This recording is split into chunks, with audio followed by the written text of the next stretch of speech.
وَإِذْ يَرْفَعُ إِبْرَاهِيمُ الْقَوَاعِدَ مِنَ الْبَيْتِ وَإِسْمَاعِيلُ، اور یاد کرو جب کہ ابراہیم اٹھا رہے تھے ہمارے گھر کی بنیادوں کو، اور اسماعیل، باپ بیٹا دونوں لگے ہوئے تھے۔ یہاں لفظ جو قواعد آیا ہے اس کو نوٹ کیجئے، قواعد قاعدے کی جمع ہے اور یہ بنیادوں کو کہا جاتا ہے، اور اس میں اشارہ ہے حضرت ابراہیم اصل معمار اور بانی نہیں ہے کعبے کے، کعبہ بنایا ہے حضرت آدم نے۔ ان اول بیت وضع للناس للذی بمکہ، پہلا گھر۔ اب کیسے ممکن تھا حضرت آدم علیہ السلام کے زمانے سے لے کر اور حضرت ابراہیم تک کم و بیش جو ہے 4000 برس ہے، عام اندازہ جو ہے تورات کا اگر آپ لگائیں تو کوئی مسجد نہیں بنی ہوگی کیا؟ یہ پہلا گھر ہے، پہلا وہ گھر خدا کا۔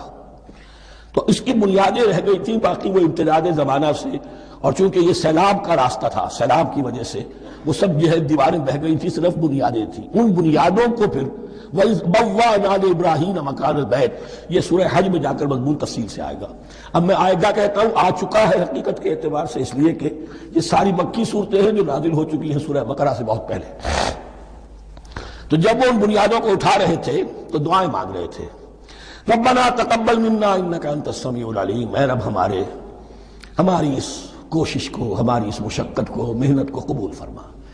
باہر گھر بنا رہے ہیں، پتھر اٹھا اٹھا کر لا رہے ہیں، حضرت اسماعیل کی عمر اس وقت لگ بھگ 13 برس ہے، ہاتھ بٹا رہے ہیں۔ ربنا تقبل منا انک انت السمیع العلیم، اے رب ہماری اس کوشش کو شرف قبول عطا فرما، یقیناً تو سب کچھ سننے والا اور جاننے والا ہے۔ ربنا وجعلنا مسلمین لک، اور اے رب ہمیں اپنا فرما بردار بنائے رکھ۔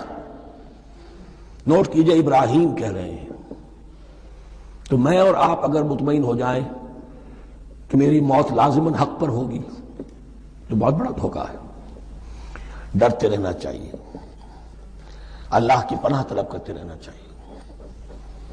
ربنا وجعلنا مسلمین لک، اے اللہ ہم دونوں کو اپنا فرما بردار بنائے رکھ، ومن ذریتنا امۃ مسلمۃ لک، اور ہم دونوں کی نسل میں سے اٹھائی و برپا کی جو ایک امت جو تیری فرما بردار امت ہو۔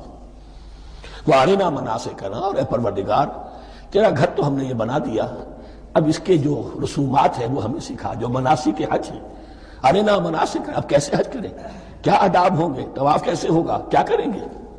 وتب علینا، اور ہم پر اپنی شفقت کی نظر فرما، انک انت التواب الرحیم، یقیناً تو ہی ہے بہت ہی زیادہ توبہ کا قبول فرمانے والا اور شفقت کے ساتھ رجوع کرنے والا۔